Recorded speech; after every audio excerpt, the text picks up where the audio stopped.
This is David from the Veteran-Owned Business Listings. We are a directory site dedicated to spotlighting veteran-owned businesses, and we aim to make it as easy as possible for everyday consumers to find and support veteran-owned businesses in their local area. So if you are or know of a veteran that operates a business, please contact us so that we can do an interview and list them on our site as well. Remember, when you support a veteran-owned business, you're not helping a CEO buy a third vacation home, but supporting a family of a hero. The more military veterans that contribute, the bigger that the site gets, which means more recognition and support we can show our local veteran-owned businesses. And today we have Robert. He actually served in the Navy and the Army. He was in the Navy from 96 to 98 and the Army from 1999 to 2018. So thank you for your service, sir. In the Navy, he was a sonar tech, and in the Army, he was in logistics. Thank you again for your service. I do appreciate the time that you're spending with me, and I think this is a great opportunity for people in your local area to get to know your business. So I just wanted to get started. My first question is, why did you join the military? What was your why behind that? So it's kind of interesting because the first time I joined the military, it was really because I thought I was smarter than I was and thought I knew more than I was, or knew more than I did, and college didn't go quite as planned, and I ended up on an academic suspension, and mom said, well, I guess you're going to have to go full-time now to start paying rent at Church's Chicken. And I was like, yeah, full-time at Church's Chicken doesn't sound appealing to me. So jumped on the first ship out of there, so to speak, and joined the Navy. And again, I had a lot of growing up to do, and Navy didn't really work out for me. It wasn't my cup of tea, to make a long story short. But after getting out of the Navy, I realized what the military did provide for me, and that was that camaraderie. I was literally going to work and sitting in a cubicle, and I'd go outside for a smoke break and nobody talked to each other. And I'm like, I work with all these people and I don't know any of them. And yeah. I missed the uniform. And so I ended up joining the Army largely because of that. And I've always had a little bit of patriotism in me anyway. So it was kind of, I think it was kind of destined to be. I was in JROTC in high school. And once I joined the Army, then it really got into my blood, the service to country and giving back, and then taking care of my family as my family grew throughout my career. So.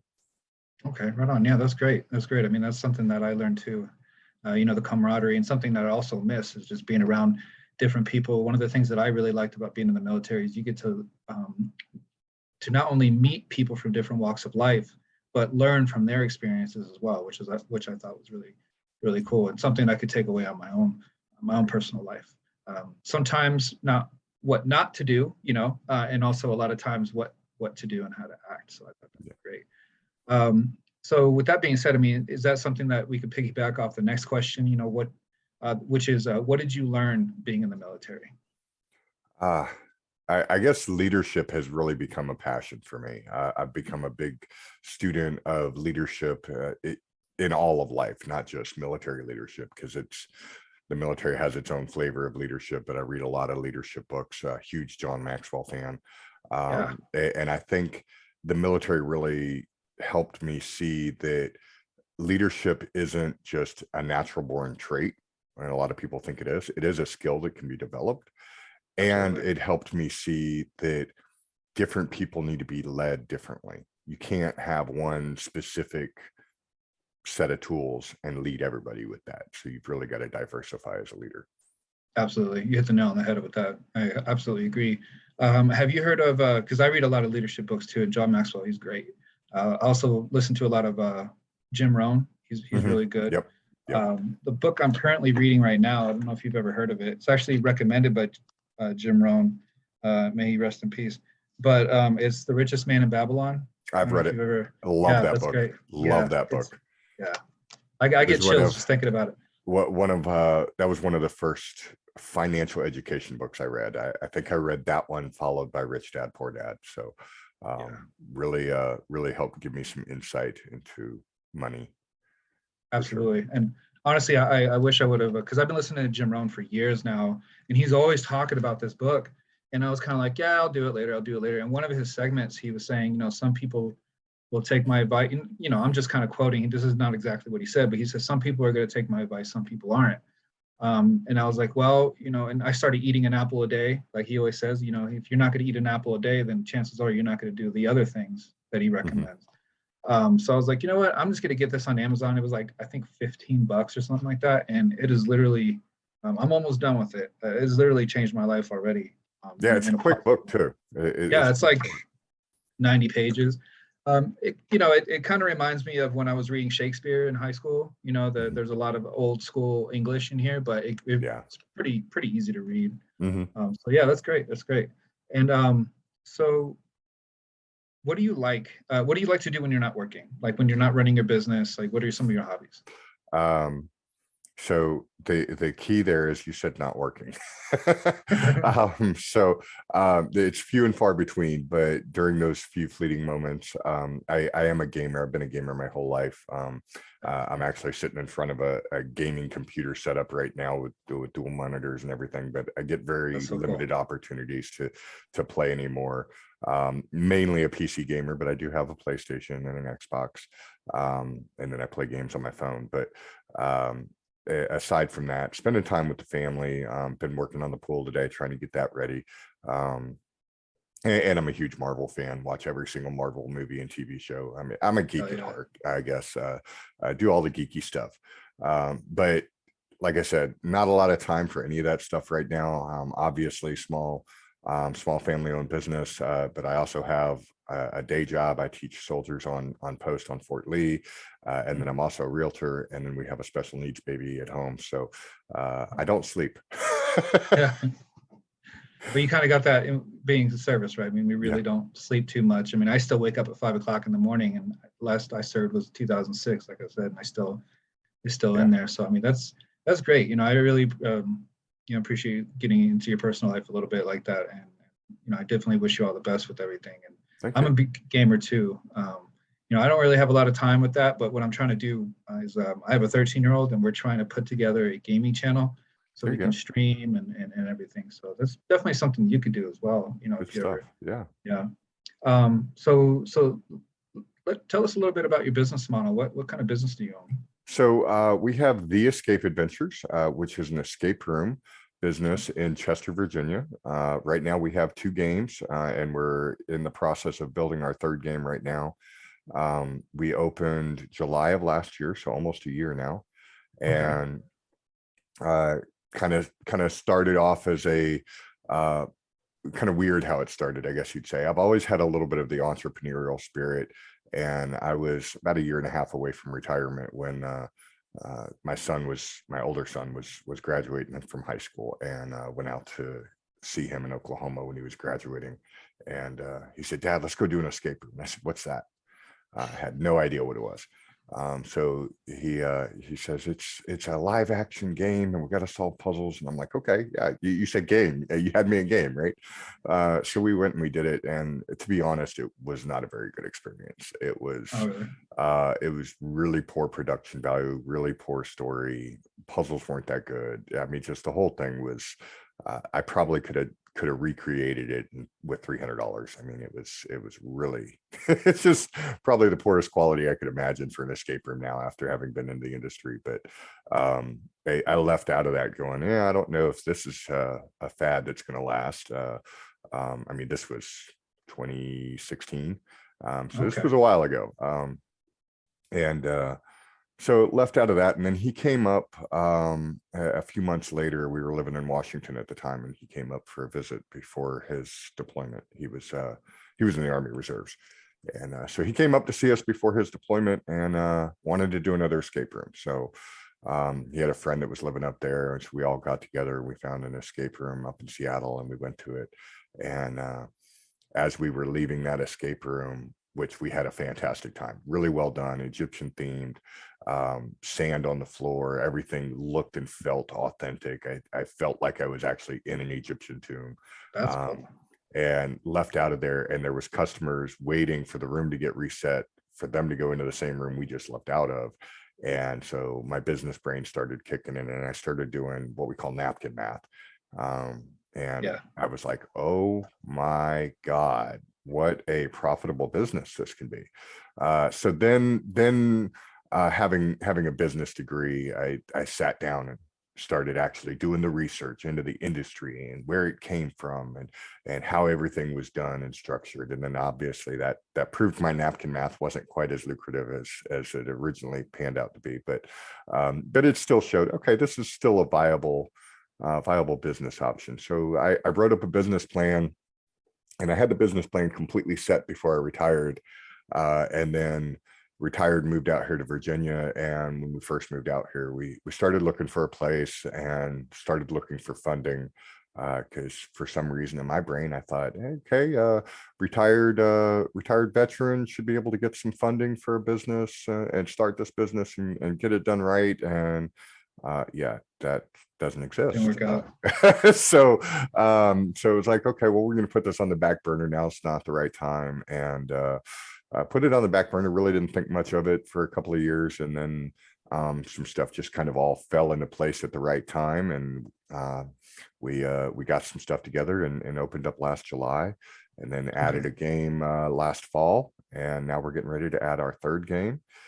In the meantime, we've discovered a couple of things. We've discovered that we've got a little bit of a niche, so to speak, in the escape room market here, whereas we've become very known for being family friendly. None of our rooms are very scary. We have child pricing that a lot of escape rooms don't have. We've got a space where we can do birthday parties, so those are getting to be real popular. One of our themes is pirate themed, so kids love pirates. Oh yeah. We've got the sea shanties playing in the background. And then on top of that, I wanted to tap into that passion for leadership that I spoke on earlier. And I saw escape rooms as an opportunity to help kind of foster leadership and teach leadership skills. So a lot of escape rooms have team building events for like corporate America to come in and bring their team, but most of them do come in when we're not normally open during the week, do your team building event and have fun, and then leave. And that's it. And I actually wrote an article on LinkedIn about this not too long ago. That's not team building, that's morale building. That's kind of like our fun days in the military. We'd go out and we'd have fun, but that's not what builds the team. Teams are built under pressure. And building teams takes hard work and deliberate thought. So we have team building packages. We have the fun package if you just want to come in and have fun, but we also have team building packages where after you're done with the room, then we go into the conference room, we have lunch, and to put it into Army words, we have an AAR, an after action review. We sit down, we talk about what happened in the escape room and the skills. I call it the 3 C's of team building: communication, coordination, and cooperation. So we focus on those 3 topics, and really deep dive into that for a little bit and talk about what happened in the room as it relates to those skills, and then how we can do better with those skills and improve on those skills.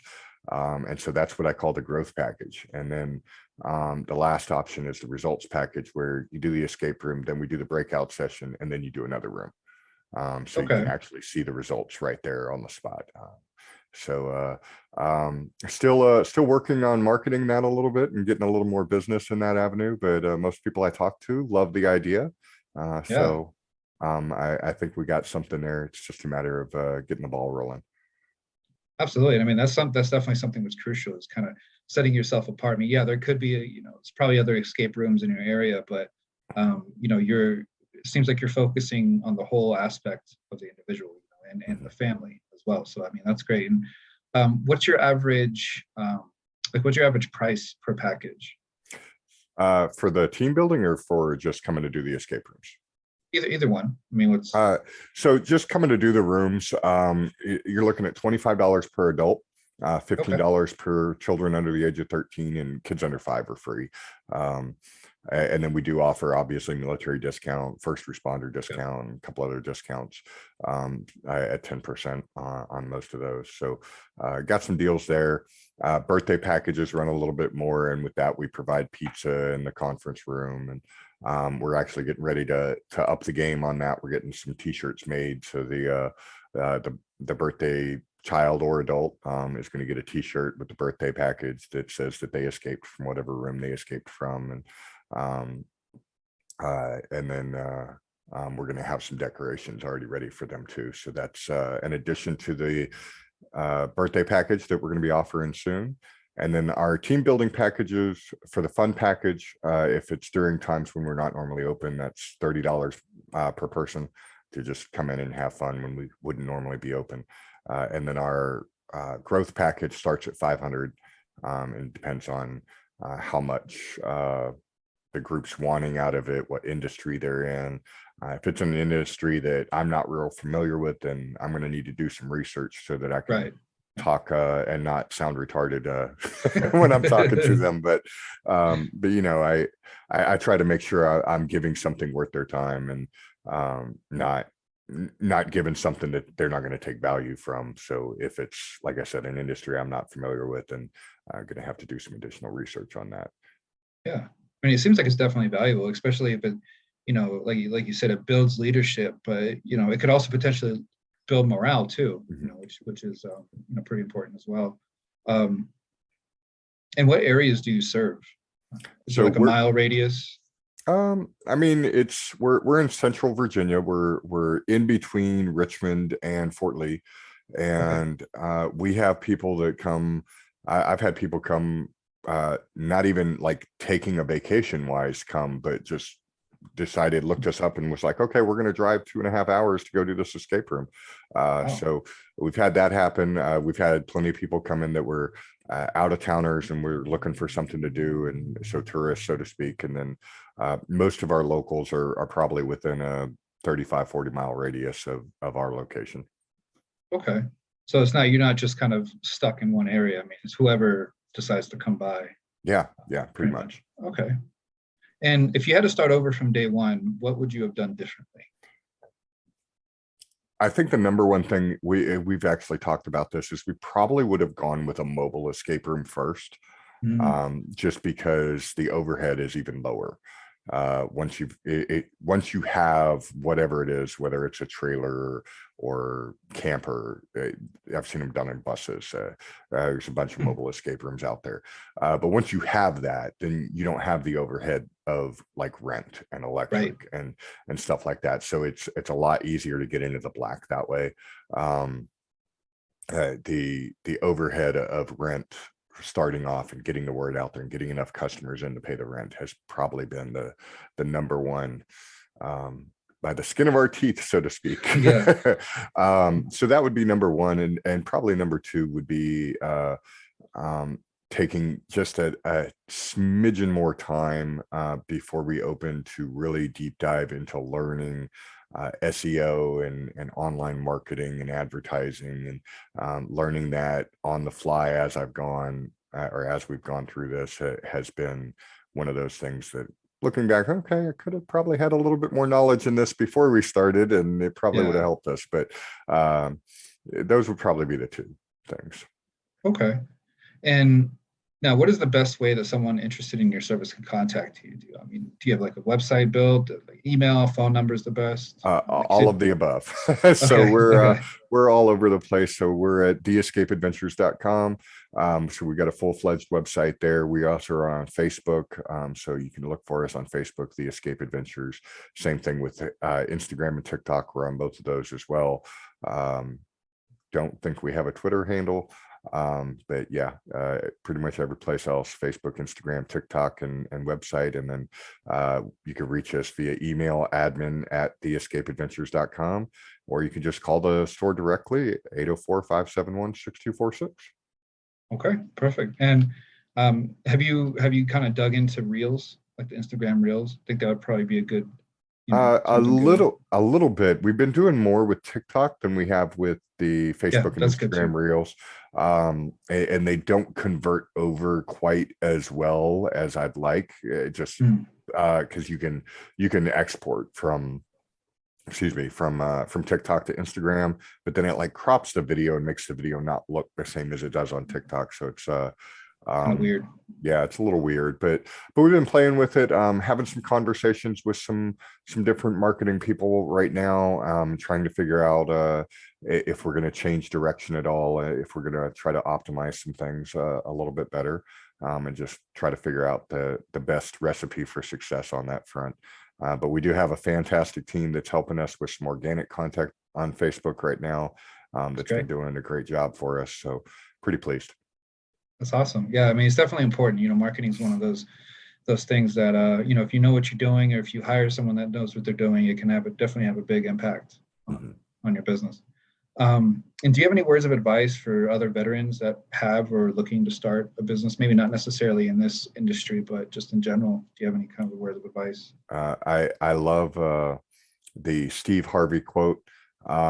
You're not going to learn to fly standing on the ground. Jump off the Yeah, cliff. You'll grow your wings on the way down.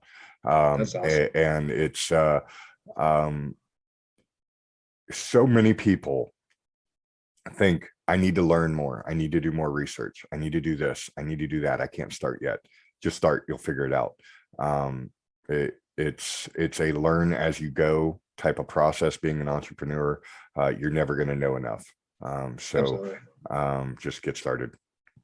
No, that's awesome. That's awesome advice too. And I was stuck in kind of that rut too. It's like, okay, well, I'm gonna do more research. I'm gonna learn WordPress, and I'm gonna learn this and that. And that's something that I've kind of learned along the way. Is just kind of doing it. And speaking to people like you, I think it's really awesome being able to speak to other veterans, who have businesses as well, because it's a learning experience not only for my viewers but for me as well, and something I can take away. So I definitely appreciate that advice. And again, we're definitely going to wrap things up here.